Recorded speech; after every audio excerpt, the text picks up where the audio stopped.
Meron daw hong text message, mga kababayan, na ipinakita, text message nung apo ni Bersamin, apo ba o anak? At ni BBM. Panibago na naman ho ito. Pakinggan nyo ho. Oh. Complaints laban sa Pangulo. Ito na daw po, mga kababayan. Kahit tuluyan ang ibinasura ng Kamara ang dalawang impeachment complaints laban sa Pangulo, hindi pa sumusuko ang Makabayan Bloc na endorser ng ikalawang reklamo. Sabi ni ACT Teachers Party List Representative Antonio Tino, may ebidensyang lumahok at nakinabang si Pangulong Marcos. Ilabas na natin. Nakakapagod naman yan. Mga DDS kayo, mga...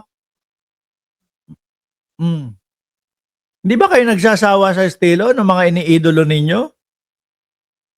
May ebidensya, may ebidensya, may ebidensya, may USB, amoy puke yung USB. Ay, amoy puke na yata yung USB na yan. Mga bossing, wala naman ho siguro batang gising pa ngayon. No? Alas 10:35 na ho, mga kababayan. Aba, patulugin nyo na yung mga anak ninyo. May pasok pa sa eskwelahan ho yan. Hindi, totoo lang ho. Yung USB, tignan mo, ginaganon na oh. Nakita pa nga natin, basang-basa yung kilikili ho, mga kababayan. Diba? Ginaganon na. Bakit hindi pa inilabas? Nang tinapayan. Eto, panibago, meron na naman po kaming ebidensya. May pinakita pong text message. Na may usapan si Bersamin at ang Pangulo. Ba't hindi ilabas agad, ilatag agad? Nang magkaalaman na. O baka takot kayo sa cyber libel? Huwag kayong mag-alala. Hindi papatulan ng presidente yung mga ganyan ninyo. Dahil alam nila, madaming naniniwala sa kanya. Sa kickbacks mula sa flood control projects. Yan ang umano'y palitan ng text messages ng Pangulo at ni dating Presidential Legislative Liaison Office o PLLO Undersecretary Adrian Bersamin Meron na naman daw palitan ng text message daw ho, mga kababayan. noong nakaraang taon. Mga komunikasyon sa pagitan mismo ng Pangulo at saka ni Undersecretary. Ano pa, hinihintay mo? Utang nang. Palitan na kaya natin to channel. Ano ba yung channel natin dati na allowed magmura si Mark Ramos? Mapapamura ka naman kasi talaga ho dito, mga kababayan. Sabi ni Dali Babe, pinagpawisan ng kilikili dahil sa USB. Ilabas mo na! Adrian Bersamin. Ang lumalabas talaga ay siya yung personal runner, ibig sabihin utusan, bagman, Bersamin. Complete na po ang 7.122 delivery sa akin.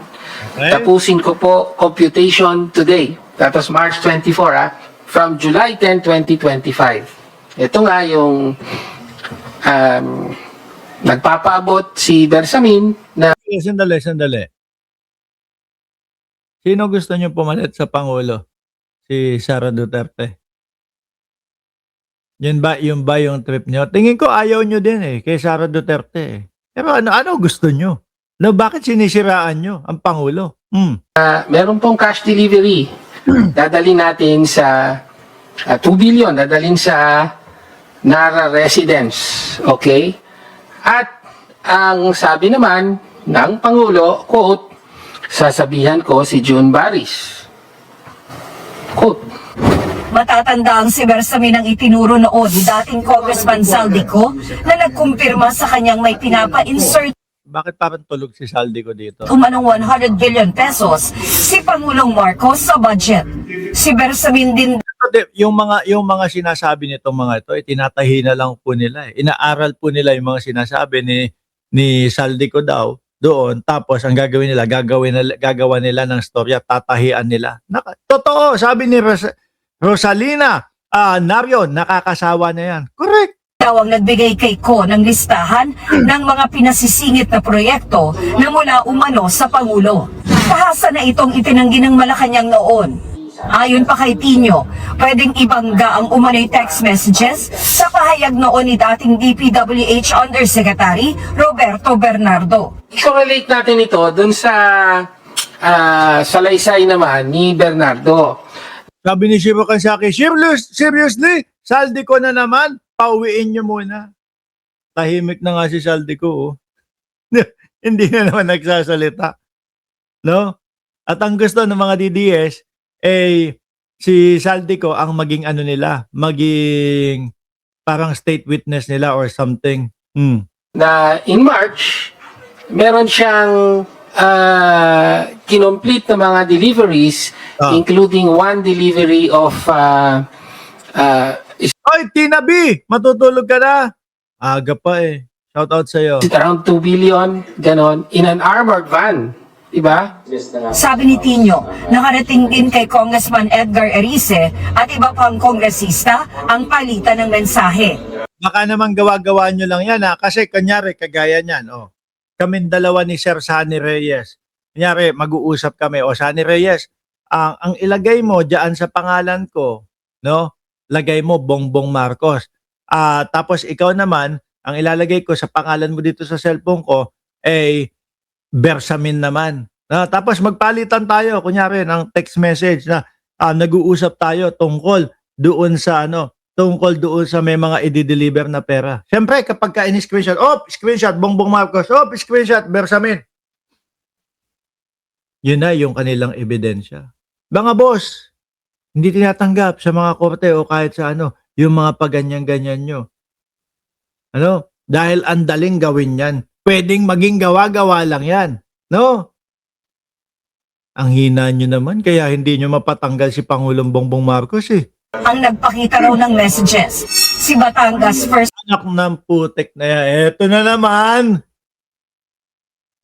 Eto na naman. Si Boy Gatas. Si Promil Kid na naman. Hindi tumatahimik. Bakit to? Tingin ko at sa tingin at malapit na din ho ito, no? Patungkol doon sa kanyang solar. Patungkol doon sa kanyang Yun naman po talaga ang punot dulo niya kaya nag-iingay yang si Lebiste, mga kababayan. Ramdam niya na dito sa gobyerno ni Pangulong Bongbong Marcos talagang mapipilitan, talagang mauoblo o pagbabayarin siya nung 24 billion nga ho. Sabi ng Department of Energy, matagal na tong pinapadala ng notice. 'Di ba? Matagal nang pinapadalhan ng notice 'yan, mga kababayan. So ngayon, lagot ako kasi gobyerno ni Bongbong Marcos hindi lang pinapalagpas to, hindi kagaya nung kay Duterte pinapalagpas. Hanap nga ako ng issue na maipantatakip ko. Eto, Cabral Files. Eto, meron text message si Bongbong Marcos. Yun naman po talaga yan eh.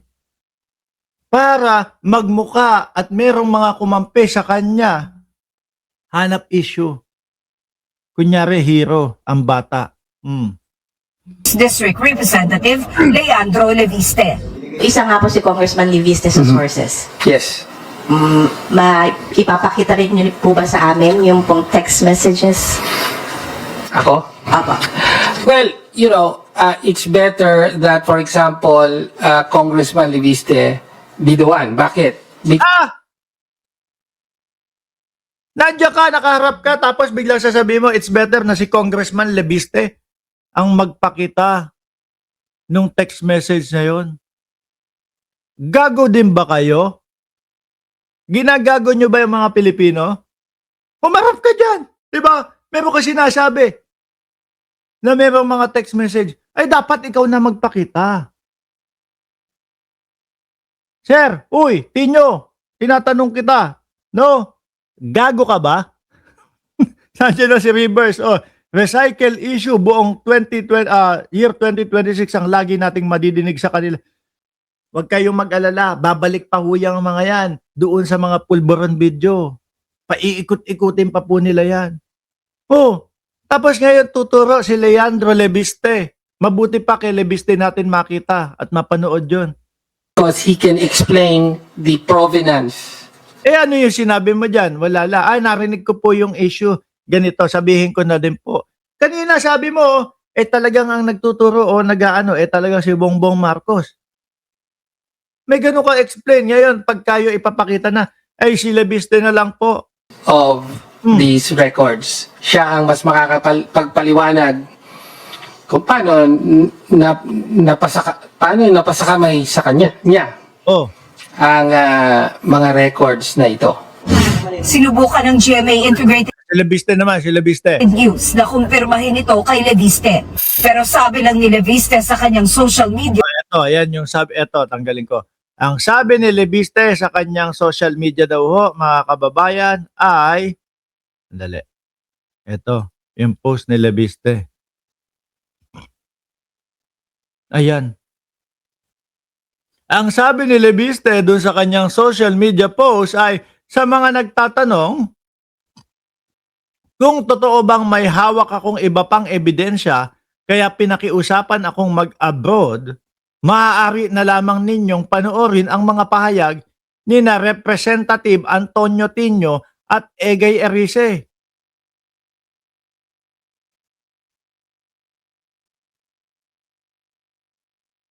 Puta na. Nagturuan na. Ano na tong mga to? Yung mga DDSU siguro, kala mo mga bola ng basketball, ganun. Sino ba paniniwalaan dito? Ay, hindi. Sige, basta. Hindi ako pwedeng, hindi ako pwedeng tumiwalag sa DDS eh. Mapapahiya ako. Araw-araw nagpo-post ako. Duterte. Sige, hayaan mo na. Okay na yan. Sakyan na lang natin. Nagtuturuan.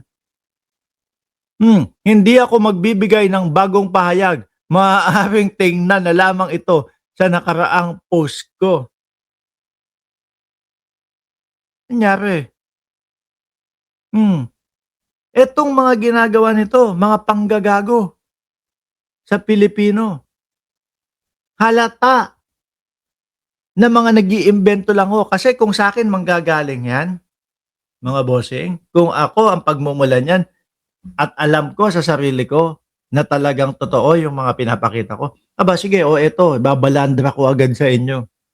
I-explain ko. Ngayon mga nagtuturoan na lang, mga kababayan. Pag ikaw DDS pa din. Ewan ko na lang kung ano alaman ng utak mo sa mga nakikitang ganito. Diba? Sabi ni John J. Jason, tapos na ang hearing ng Congress. Desisyon, wala ng impeachment. Si PBBM, thanks God. Correct. Kasi kung ang ibabalandra at ibabanat mo lang dyan, puro ganito ho, mga kababayan, wala yan. No? Wala ho yan. Malabong matuloy ho yan. Biglang nagpasahan na ho, mga kababayan.